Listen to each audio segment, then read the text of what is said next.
welcome back to Daytime. Those who tuned in last week might be familiar with this contraption right here. Right. It's called an abacus, and today on Daytime we're going to learn all about it and how to use it thanks to Anand and Megha from ucmas Mental Math. How are you doing, guys? Very good. Thank you so much. Thanks for having us back here. Hey, anytime. No problem. No problem. Well, we brought you back because my skills with the abacus are quite horrible and in math in general, so it's nice to have you back. Maybe you can teach us a little bit about it. Yeah, absolutely. Sure. You and everybody else watching the Daytime show right now? Yeah, not to mention it was a cliffhanger last show. Oh, we were about to learn it and we had to go to break and that was it. So the fans want to know. Absolutely, the people watching want to know. It's like, okay, you taught us one thing and now we got to learn the rest. So when we get right to it, we better. Yeah. I mean, the first question is why an abacus? That's the first thing that pops up to your mind. That of all the instruments in the world, why the abacus? So a brief light on that. Like last time I was here, I explained a little bit about the left brain and the right brain. Yes. Now, why we choose an abacus is basically to convert the numbers into pictures. Now, there's a reason we choose the abacus, because abacus is basically used to convert numbers into pictures. And the reason why we do it is because the moment it comes down to pictures, the right brain takes over. And when the right brain takes over, the speed of doing anything that you do becomes 8 times faster. So that's the reason we have taken the abacus, and we have taken math as the basic learning tool, because math being the mother of all sciences, that's what they say. Universal language. So once you do math perfectly, it affects every single thing that you do.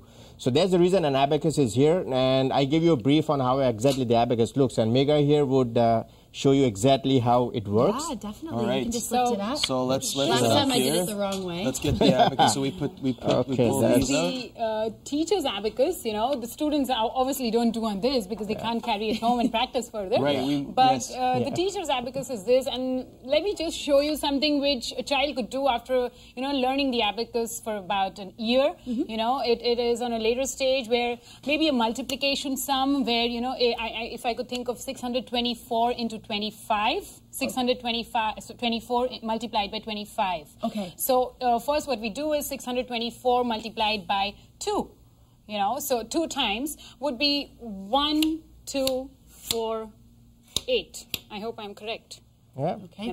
And then 624 multiplied by 5. So the answer would be 3120. So what I do is I do an addition after that. So 3, 1, 2, 0. So my answer would be 15600. So 624 into 25 is 15600. That's what the children can do even faster than this, and even without using the abacus by then. I'll be perfectly honest. I did not quite follow that. I think I need the beginner's lesson. Can we start with a number maybe less than 100,000? Why don't we keep this up? Yeah, let's keep this up and let's explain what the rows mean. But it was starting to make sense a little bit. A little bit. I'd like to. She went to the advanced levels, where like the 5th and the 6th level. My right brain is asleep right now. I think I need to wake it up. So why don't we start with? Okay, so for example, this. If I put this up, this signifies 1? Absolutely. Okay, so this signifies 1 at this level. Let me throw a little bit of light on that. There's something like, you can, the reference dots here. Okay. I mean, 1, 2, 3, 4, 5. So normally the rod that you have here with this, we normally take that up as a reference rod and start all the calculations from there. Yes. So let's say you want to represent the number 1 on the abacus. So like I said, all of the lower beads, they represent a value of 1. So each of these bits is 1. So this is 1, this is 1, this is 1, this is 1. Absolutely. All of these are 1. But we normally start with this rod. So right now we're at 0. Absolutely. This is 0. Because none of the beads are touching the middle rod. This is what counts right here. Absolutely. What are the beads which touch this? We got to keep in mind the place values when you talk about numbers, the tens, the tens, the ones, the tens, the hundreds, and the thousands, and so on and so forth. So then we have to keep in mind one position where we start always, because only then it becomes the ones position. Okay. When we start the numbers, so one's position will always have single-digit numbers. Does that go from this side to this side? So we go from the right to the left. Okay. So it's like this is 1. Yes. And this is 21. And this pretty much follows the decimal system that we have always learned. 21. Like the first rod is the units rod, the next one is the tens rod, and the next one is the hundreds, thousands, 10,000, so on. Now, does that depend on where you start? Absolutely. So that's the reason we always start from this rod. Okay. Normally, so that this is the first rod. Yeah, okay, so these are the decimal points. Absolutely. So this is the Oh, one. you got it right so this time. this is the one. Yeah. This time. You're Hey, good I'm this 1 for time. 3. I'm 1 for 3 on abacus. Yeah, So let's just go through this. Yeah. Kim, I think we could do a little bit of tag team abacus here. So yeah, this is I will the do as much as center I rod. can. Yeah. So this is 1. Absolutely. Oh, yes. This is 2. Absolutely. Yes. This is 3, 3. 4, 4. and then how do you do the 5th one? How do you do 5? Good Absolutely. question. All the upper beads are any having guesses? the value 5. So this is, this would go for decimals. No, okay. So You got this it pretty is- much right. You know what? That was my first choice to do the Absolutely, one. because And we're I was still on the looking to units, see if right? it So was right or 5. not. So this is 6, 7. You've got it wrong again. Oh wait, hold on a Okay. second. Okay. 5, 6. In fact, this is not 5. See, let me clarify Yeah. that. Once you move on, let's begin again with the 4. We are right now on 4. I feel like I'm having an ancient discovery here. Oh, I It's know. like I'm uncovering like the secrets of the Absolutely. ancient world. Yes, Yeah. yes. Now, once you're on 4, the moment you want to move on to 5, this has a value of 5. So you get this down, but at the same time, all the lower beads go back to their place because we just Gotcha. want the upper bead to be Gotcha. there. Because this is 5. 5, and this is 6. Absolutely. Now you This got it is right. 7. 7. Exactly. This is 8. And what level and would this 9. be at UCMass? Would this be level first 1? level. This would be Okay. the first Level level. one. So we always begin with the basics, how to represent numbers on the abacus. And then we later on move on to the basic things like, okay, how do you do 1 plus 2? How do you do 2 plus 2? So that comes at the next stage and Okay. so on. And And just for simple calculations, when this becomes 9, then you're stuck. If you want to do 1 more, it is minus 1 plus 10. So, this is what you minus, you have formulas after that working on, Okay. and then you go further ahead. Okay, so let's just take a random number and maybe you can show us on the abacus. Oh, Let's absolutely. Say 905, Yep. So I think she would So be. which happens to That be is- Peter Yeah. Region's area code. oh yeah, So 905. that is 905. So if this was a phone, this is how you would dial 905. That would be. Absolutely. It's like this is a little bit more difficult than a 9. rotary phone, but The 9 is Yeah. on the hundreds rod, 0 on the tens rod, and 5 on the units rod. So that's simple. 9,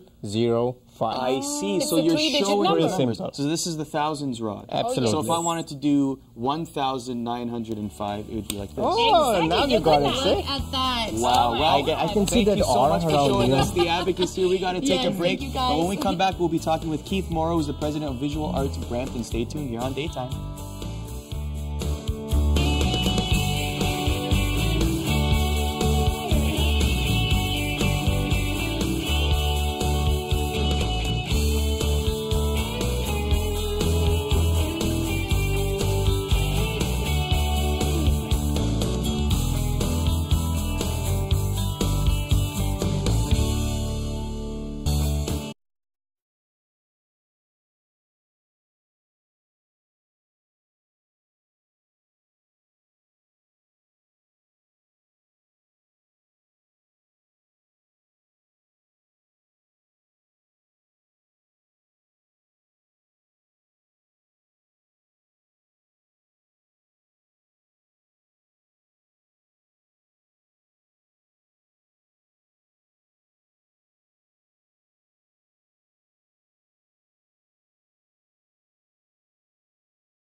Hey everybody, welcome back to Daytime. Now we're going to kind of hit on a subject that I know a little more about because I use the right side of my brain, kind of steering away from the abacus, but that was a great segment. We have Keith Morrow. He is the president of Visual Arts Brampton. Welcome to the show, Keith. Now you have